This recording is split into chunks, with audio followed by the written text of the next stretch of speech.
أعوذ بالله من الشيطان الرجيم بسم الله الرحمن الرحيم الشعراء يتبعهم الغاوون ألم تر أنهم في كل واد يهيمون وأنهم يقولون ما لا يفعلون إلا الذين آمنوا وعملوا الصالحات وذكروا الله كثيرا وانتصروا من بعد ما ظلموا وسيعلم الذين ظلموا أي منقلب ينقلبون. دینی بھائیوں، آج اپنے تراویح کی نماز میں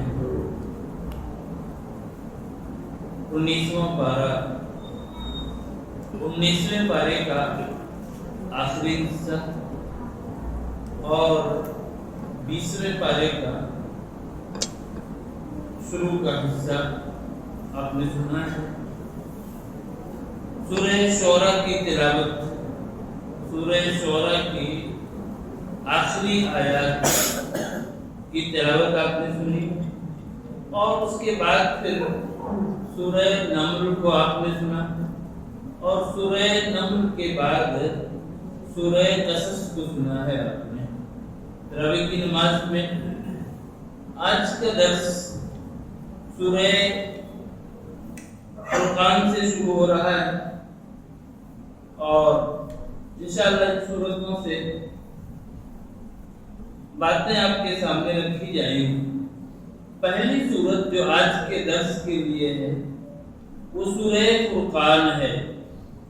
اس سورت کی پہلی آیت ہے تبارک الذی نزل الفرقان علی عبدہ لیکون للعالمین نذیرا. بابرکت ہے وہ ذات جس نے اپنے بندے پر فرقان کو اتارا. فرقان سے مراد قرآن کریم ہے. قرآن کریم کو فرقان کہا گیا. فرقان کہتے ہیں فرق کرنے والی چیز، حق و باطل کے درمیان فرق کرنے والی یہ کتاب ہے. شرک و بدعت کے درمیان فرق کرنے والی یہ کتاب ہے. اس لیے اللہ نے اس کو فرقان کہا. ایسے ہی جنگ بدر کو بھی فرقان کہا گیا، قرآن نے اس کو بھی فرقان کہا، لیکن اس کے ذریعے سے بھی حق و باطل کے درمیان فرق کیا گیا. اللہ رب العالمین نے اس کی پہلی آیت میں فرقان کا ذکر کیا، اس لیے اس سورت کا نام سورہ فرقان ہے. سورہ فرقان میں آپ دیکھیں گے اللہ رب العالمین نے اس سورت میں لوگوں کو متنبہ کیا ہے. ہوتا کیا ہے؟ ایک آدمی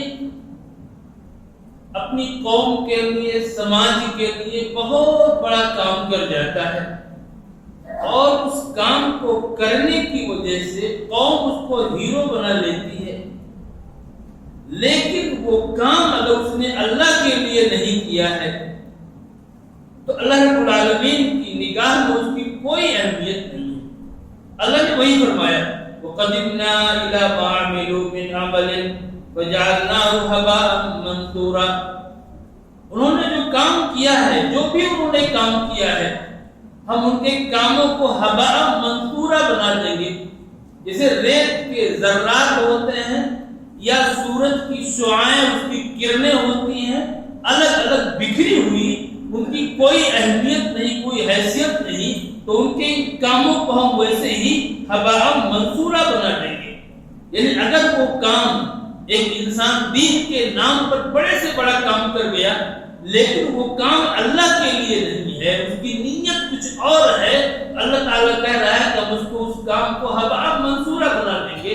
بالکل جیسے ایک ذرے کو انسان اڑا دیتا ہے، اس کی کوئی حیثیت نہیں ہوتی، پتہ نہیں چلتا، ویسے اس کام کو ہم بنا دیں گے.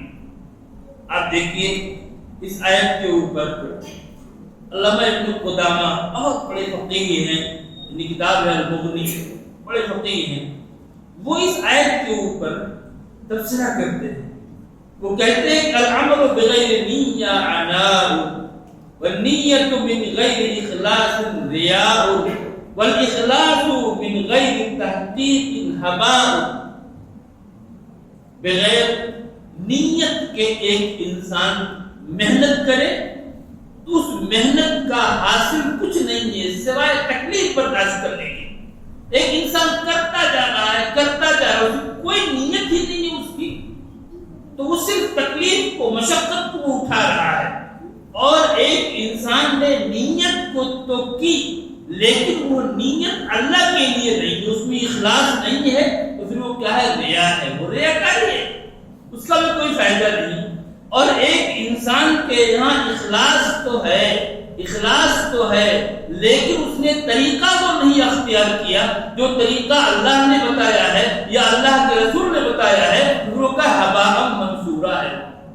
ٹھیک ہے، اس کی نیت اس کی اچھی ہے لیکن جو طریقہ اللہ نے بتایا، اللہ کے رسول نے بتایا، اس طریقے کو اس نے اختیار نہیں کیا، اس کو کہا ہباء منصورہ ہے. وَقَدِمْنَا إِلَى مَا عَمِلُوا مِنْ عَمَلٍ فَجْعَلْنَاهُ هَبَاءً مَنْثُورًا.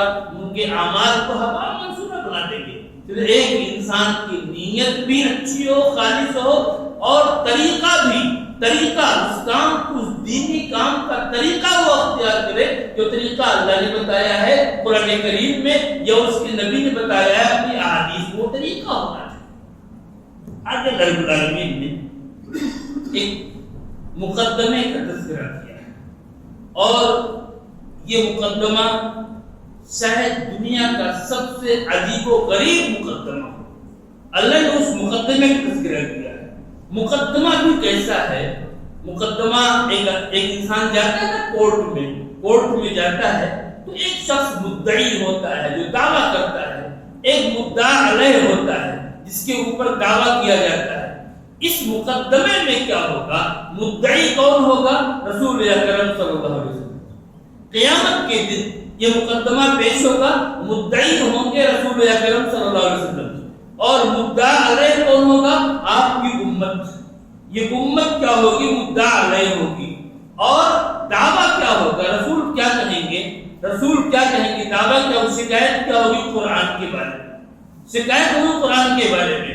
اور شکایت کس سے کی جائے گی؟ جس نے قرآن کو نازل کیا اللہ رب العالمین سے. کیا کہیں گے؟ اللہ نے فرمایا وقال الرسول یا ربی ان قومی اتخذوا هذا القرآن مہجورا. رسول کہیں گے قیامت کے دن کہ میرے پروردگار، میری قوم نے قرآن کو مہجور بنا دیا، قرآن کو چھوڑا ہوا، ایسی چیز جس کو چھوڑ دیا گیا ہو، وہ چیز اس قرآن کو میری قوم نے اس طرح سے بنا دیا. رسول اکرم صلی اللہ علیہ وسلم اپنے رب سے اپنی قوم کی شکایت کریں گے کہ میرے قوم نے قرآن کو مہجور، جیسے کوئی چیز آپ کے پاس ہو، کوئی روم آپ کے گھر میں ہو اور اس روم کو آپ کو اس کی ضرورت نہیں رہ گئی، آپ نے اس کو چھوڑ دیا. اس گھر میں وہ روم موجود ہے لیکن اب آپ کے یوز میں وہ نہیں، آپ نے اس کو چھوڑ دیا. تو اسی طریقے سے ایک انسان کے پاس قرآن تو ہوگا لیکن اس قرآن کو وہ استعمال نہیں کرے گا، اس کو پڑھے گا نہیں. یہ شکایت ہوگی رسول اکرم صلی اللہ علیہ وسلم کی. کتنی بڑی شکایت ہوگی. اور آگے اللہ نے فرمایا اس کے بعد آیت وَكَذَلِكَ جَعَلْنَا لِكُلِّ نَبِيٍّ عَدُوًّا مِنَ الْمُجْرِمِينَ. اور اسی طرح سے ہم نے ہر نبی کے لیے مجرموں میں سے ایک دشمن بنا دیا. جتنے انبیاء آئے ان تمام انبیاء کے لیے مجرموں میں سے ہم نے ایک دشمن بنا دیا. آپ دیکھیے تو پہلے رسول کی یہ شکایت کہ میری قوم نے قرآن کو چھوڑ دیا، اس کے بعد یہ آیت لائی گئی کہ ہم نے ہر نبی کے لیے مجرموں میں سے ایک دشمن بنا دیا. ان دونوں میں کیا تعلق ہے، کیا ربط ہے؟ امام ابن تیمیہ رحمہ اللہ، امام ابن تیمیہ بڑے مجدد ہیں، وہ کہتے ہیں کہ ان دونوں میں اس آیت کے بعد اس آیت کو لانے کا مطلب کیا ہے؟ اس میں ربط یہ ہے کہ من حجر القرآن فهو من اعداء الرسول. جس نے قرآن کو چھوڑ دیا وہ رسول کے دشمنوں میں سے ہے. اس بنیاد پر اللہ رب العالمین نے اس آیت کے بعد اس آیت کو ذکر کیا ہے. یہ بہت ہی امت کی غفلت جو قرآن کے تعلق سے ہے، یہ انتہائی خراب چیز ہے. اللہ رب العالمین نے اس کا یہاں پر تذکرہ کیا ہے اور ظاہر ہے کہ یہ کتاب ایسی ہے یہ کتاب ایسی ہے میرے بھائیوں، قرآن کریم کہ نبی کریم صلی اللہ علیہ وسلم کا فرمان ہے ان اللہ یرفع بہذا الکتاب اقواما ویضع بہ آخرین، اللہ رب العالمین اس کتاب کے ذریعے سے کچھ لوگوں کو اوپر اٹھاتا ہے، بلندیاں عطا کرتا ہے، ویضع بہ آخرین، اور دوسروں کو اسی کتاب کی وجہ سے نیچے کر دیتا ہے، پست کر دیتا ہے۔ جو قوم اس کتاب کو، جو لوگ اس کتاب کو پکڑتے ہیں مضبوطی سے، اللہ تعالیٰ انہیں بلند کرتا ہے، اور جو اسے چھوڑ دیتے ہیں اللہ رب العالمین انہیں پست کر دیتا ہے۔ آگے اللہ رب العالمین نے اس سورت کے اندر کئی احکام بیان کیے، بلکہ عباد الرحمن کے اوصاف بیان کیے۔ اللہ کے جو بندے ہیں، اللہ کے بندے کیسے ہوتے ہیں؟ بندے تو سب اللہ کے ہیں، لیکن حقیقی معنوں میں جو اللہ کے بندے ہوتے ہیں وہ کیسے ہوتے ہیں؟ اللہ نے یہاں پر ان کے تقریباً 12-13 اوصاف بیان کیے، 13 صفتیں بیان کی ان کی عباد الرحمن کی، کیسے وہ۔ پہلی صفت کہ زمین پر وہ نرمی کے ساتھ چلتے، عقل کر تکبر کے ساتھ وہ زمین پر نہیں چلتے۔ دوسری صفت بیان کی کہ اگر کوئی جاہل آدمی، نادان آدمی ان کے ساتھ جہالت کرے، نادانی کرے، ان کے ساتھ بدسلوکی کرے تو وہ اس کا جواب اس طرح نہیں دیتے، بلکہ اس سے سلامتی کی بات وہ کرتے ہیں۔ یہ دوسری صفت بیان کی اللہ رب العالمین نے کی۔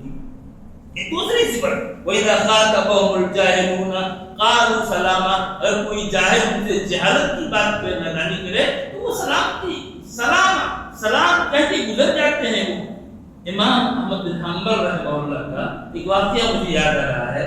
احمد بن حنبل رحمہ اللہ بڑے امام ہیں، فقیہ ہیں، اور امام اہل سنہ کہے جاتے ہیں۔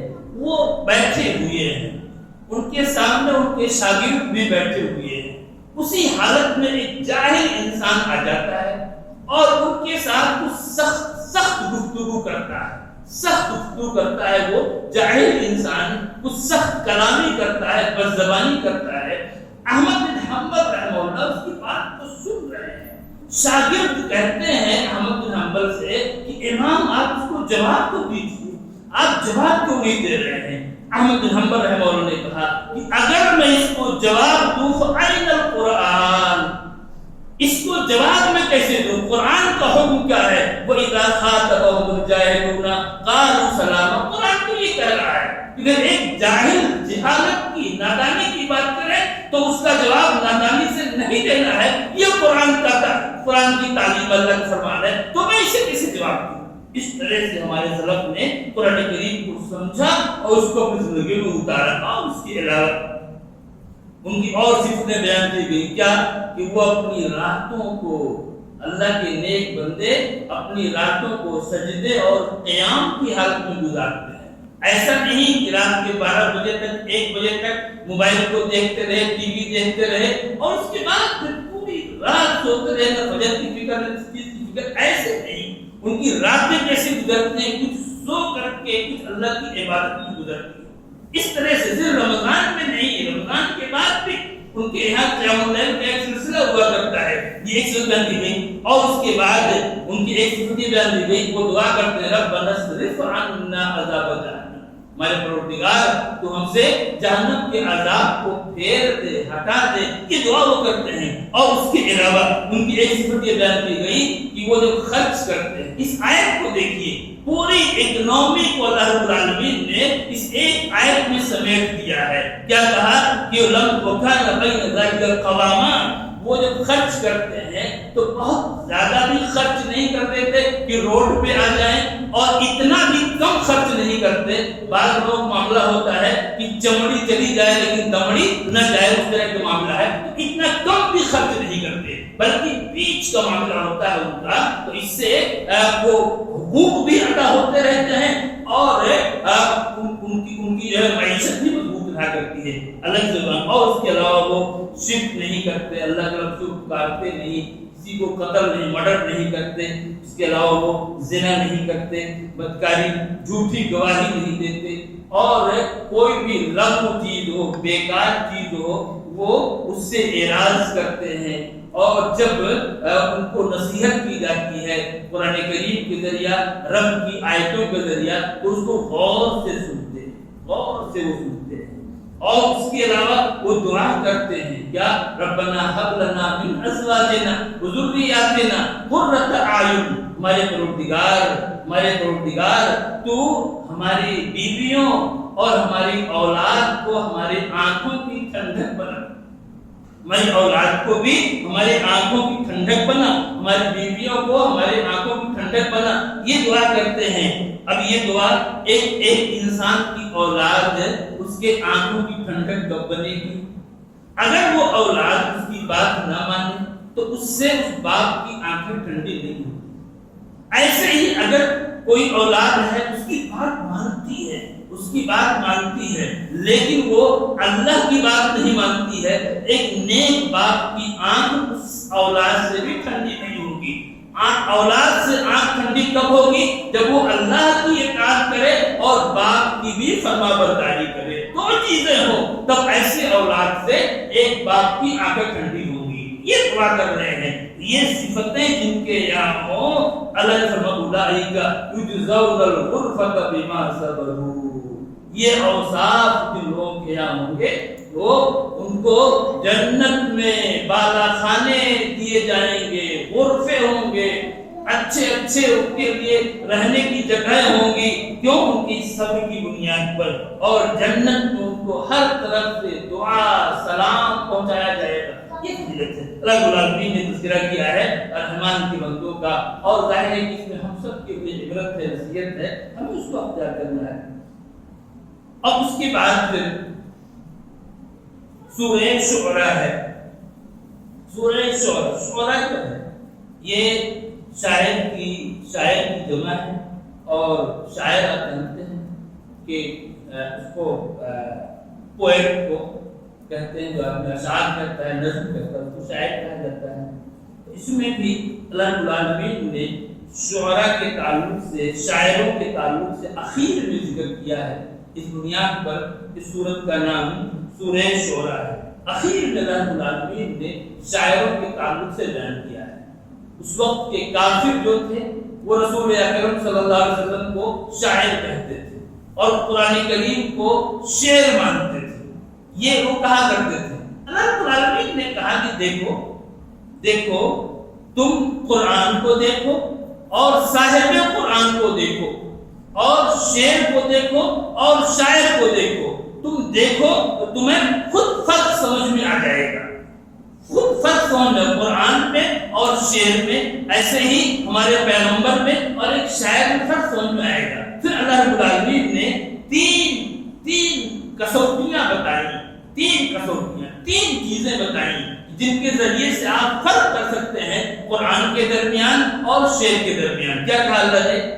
پہلی چیز کہ شعراء جو ہوتے ہیں، ان شاعروں کے ماننے والے، ان کے جو پیروکار ہوتے ہیں، عام طور پر بھٹکے ہوئے لوگ ہوتے ہیں ان شاعروں میں، جبکہ ہمارے نبی صلی اللہ علیہ وسلم کے جو پیروکار ہیں، جو صحابہ ہیں، وہ بالکل راہ راست پہ ہدایت پہ ہیں۔ اس کے علاوہ ایک شاعر کا معاملہ یہ ہوتا ہے کہ وہ ادھر ادھر وہ بہکتا رہتا ہے، جو چاہے کہہ دے، جو چاہیے کہلوا لیجیے۔ ظاہر ہمارے نبی صلی اللہ علیہ وسلم یا قرآن کریم اس کا ایک ہدف ہے، ایک ایم ہے، ایک نشانہ ہے، کیا کہنا ہے کیا نہیں کرنا ہے۔ شاعر کا کوئی اپنا وہ نہیں ہوتا ہے۔ اس کے علاوہ تیسری چیز یہ ہوتی ہے کہ شاعر کے کہنے میں اور اس کے کردار میں، کیریکٹر میں فرق ہوتا ہے، جو کہتا ہے اسے کرتا نہیں ہے، جبکہ ہمارے نبی صلی اللہ علیہ وسلم کا معاملہ یہ تھا کہ آپ کے قول اور فعل، آپ کے کردار اور گفتار میں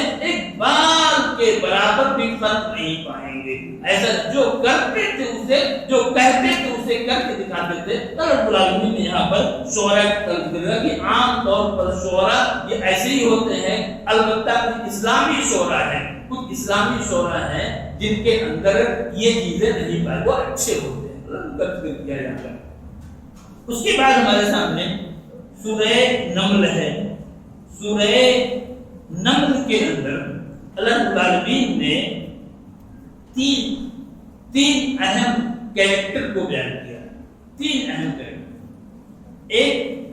ایک تو اس میں فرعون، ایسے ہی قوم سمود اور ایسے ہی قوم لوط، ان کا تذکرہ کیا ہے، جن کے پاس ان کے انبیاء آئے اور انبیاء نے ان کو اللہ کا پیغام بتایا، لیکن انہوں نے نافرمانی کی، نبیوں کی بات نہیں مانی۔ ایک کیریکٹر وہ بیان کیا، اور دوسرا کیریکٹر اللہ کے نبی جو ایک بڑے بادشاہ بھی تھے، حضرت سلیمان علیہ السلام، ان کے کیریکٹر کو بھی اللہ نے بیان کیا ہے کہ کیسا ان کا کردار تھا، کتنی بڑی بادشاہت تھی حضرت سلیمان علیہ السلام کی، کہ اس طرح کی بادشاہت نہ ان سے پہلے کسی کو ملی اور نہ ان کے بعد کسی کو ملی، کسی کو مل نہیں سکی۔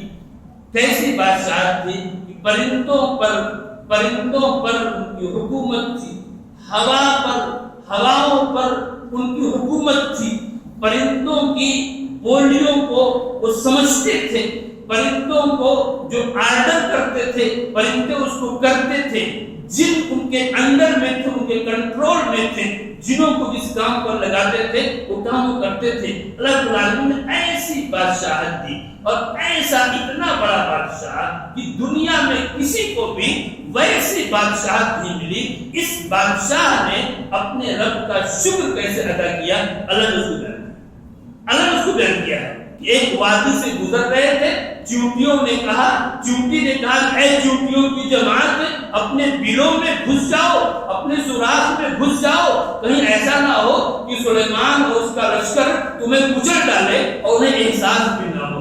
لیکن سلیمان علیہ السلام اس چیونٹی کی بات کو سمجھ رہے تھے، انہوں نے سنا اور مسکرائے، اور پھر کیا کہا، یہ دعا دیکھیے حضرت صلی اللہ علیہ وسلم کیا فرمایا، رب اوزعنی ان اشکر نعمتک التي انعمت علی وعلی والدی وان اعمل صالحا ترضاہ وادخلنی برحمتک فی عبادک الصالحین۔ یہ دعا ہے، انبیاء کی دعائیں بہت جامع اور ان میں بہت زیادہ معنوی ہے۔ کیا کہا کہ ہمارے رب کو ہمیں توفیق عطا فرما کہ ہم تیری اس نعمت کا شکر ادا کریں جو تو نے مجھ پر کیا ہے، اور اس نعمت کا بھی جو تو نے میرے والدین پر کیا ہے، اور تو ہمیں توفیق عطا فرما کہ ہم وہ نیک کام کریں جس سے تو راضی ہو جائے، جس سے تیری رضا مل جائے، اور تو ہمیں اپنی رحمت سے اپنے نیک بندوں میں شامل فرما۔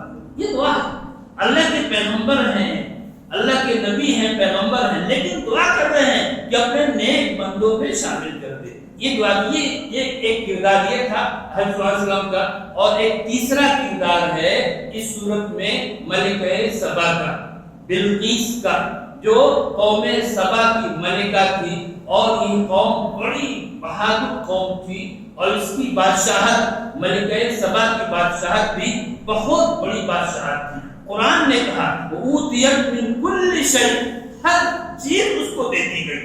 کیا دیا تھا اللہ نے اس کو، کیسی حکومت تھی، تو قرآن کہہ رہا اوتیت من کل شیء، ہر چیز اسے دے دیا گیا، اتنی بڑی بادشاہت تھی۔ لیکن اس ملکہ پر جب یہ واضح ہو گیا، کلیئر ہو گیا کہ حضرت سلیمان علیہ السلام اللہ کے نبی ہیں، اس کے پیغمبر ہیں، تو پھر یہ ایمان لے آئی، پورا واقعہ اللہ العالمین نے یہاں پہ بیان کیا ہے۔ اس طریقے سے ان تین کردار کو، تین کریکٹر کو اللہ العالمین نے یہاں پر خاص طور سے ذکر کیا ہے، اور ایک انسان سوچے کہ اسے اس سلسلے میں کیا اختیار کرنا ہے۔ آگے جو تلاوت ہوئی ہے سورہ قصص کی بھی ہوئی ہے۔ دیکھیں سورہ قصص جو ہے، قصص یہ قصہ کی جمع ہے، قصہ کہتے ہیں واقعے، قصص۔ اس صورت میں اللہ رب العالمین نے موسیٰ علیہ السلام کے واقعے کو بیان کیا ہے، تفصیل کے ساتھ ڈیٹیل کے ساتھ۔ اور بعض روایتوں میں آتا ہے کہ رسول اکرم صلی اللہ علیہ وسلم جب ہجرت کر رہے تھے مکہ سے مدینہ، تو ہجرت کے راستے میں یہ صورت نازل ہوئی۔ ظاہر ہے کہ رسول اکرم صلی اللہ علیہ وسلم مکہ سے مدینہ جا رہے ہیں، آپ کے دل میں پتہ نہیں کیسے کیسے خدشات آئے ہوں گے، کیا کیا آپ سوچتے رہے ہوں گے۔ مکہ آپ کا وطن تھا، مکہ میں آپ نے تقریباً 53 سال آپ نے 50 پر 3 سال آپ نے گزارے وہاں، مکے میں، لیکن مکے والوں نے آپ کو رہنے نہیں دیا۔ آپ کے دل میں یہ بات بھی آتی رہی ہوگی کہ جہاں میں پیدا ہوا لوگ مجھ کو جانتے تھے، ان لوگوں نے مجھ کو وہاں رہنے نہیں دیا۔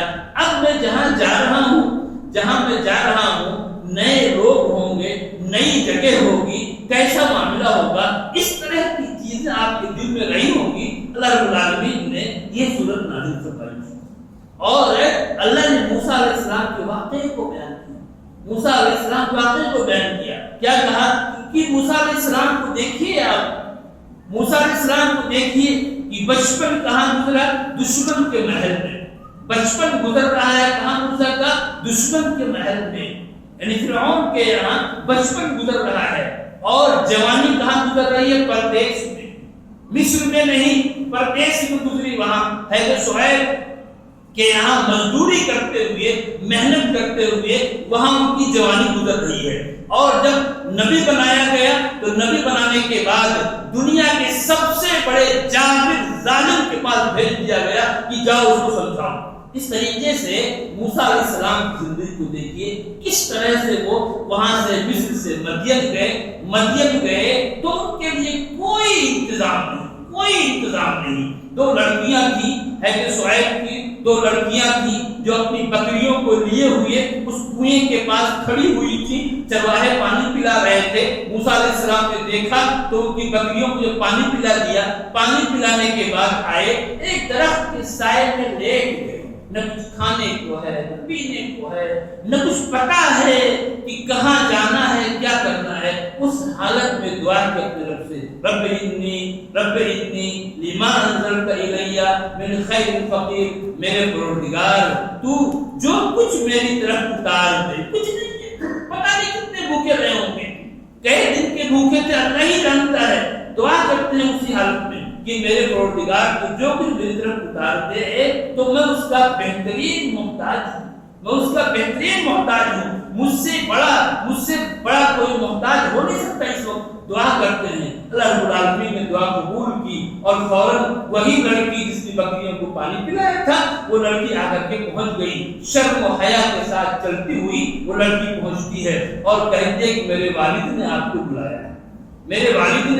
بلایا ہے۔ موسیٰ علیہ السلام اس لڑکی کے ساتھ چل دیتے ہیں، حضرت شعیب کے گھر پہنچتے ہیں اور جب وہاں پہنچتے ہیں تو حضرت شعیب موسیٰ علیہ السلام سے کہتے ہیں کہ اب آپ کو ڈرنے کی ضرورت نہیں ہے، آپ ظالم قوم سے بالکل بچ کے نکل کے آ گئے ہیں، آرام سے رہیے۔ اور اس کے بعد ہم کہتے ہیں کہ میں چاہتا ہوں کہ میں اپنی ایک بیٹی کا نکاح آپ سے کر دوں، اس شرط پر کہ آپ میرے یہاں 8 سال تک مزدوری کریں گے، یہ اس کی مہر ہوگی اس بچی کی، اس کے نکاح کے لیے۔ موسیٰ علیہ السلام سے قبول کر لیا۔ تو اللہ رب العالمین نے ان واقعات اس واقعے کو بیان کیا ہے۔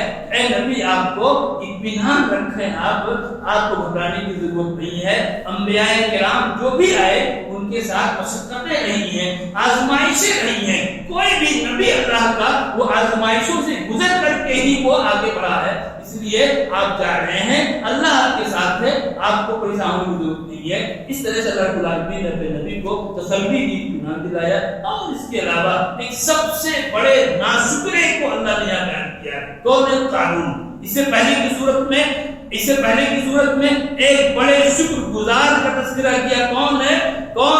حضرت سلیمان علیہ السلام۔ اور اس صورت میں ایک سب سے بڑے ناشکرے کا تذکرہ کیا، وہ کون ہے؟ قارون، جس کو اللہ نے بہت مال دیا تھا، اتنا مال کہ اس کی تجوریوں کی کنجیوں کو ایک آدمی اٹھا نہیں سکتا، ایک جماعت اٹھاتی تھی، لیکن اس نے ناشکری کی۔ اس ناشکری کی وجہ سے کیا ہوا؟ اس کو زمین میں دھسا دیا گیا، دھستا جا رہا ہے، قیامت تک وہ بھی دھستا رہے گا، اس کا مال بھی دھستا رہے گا۔ اللہ رب العالمین نے بڑی ہی اچھے انداز میں ان باتوں کو ذکر کیا ہے اور اس میں ہم سب کے لیے عبرت ہے، نصیحت ہے۔ اللہ تعالیٰ ہم کو، آپ سب کو عمل کرنے کی توفیق عطا فرمائے۔ اللہ العالمین تو ہمیں اپنا شکر گزار بندہ بنا لے، مولا کریم تو ہمیں اپنے نیک بندوں میں شامل فرما دے اور ان کے اندر جو خوبیاں تھی مولا کریم کو خوبیوں کو اختیار کرنے کی ہمیں توفیق عطا فرما اللہ العالمین جو بھی ہمارے ٹوٹی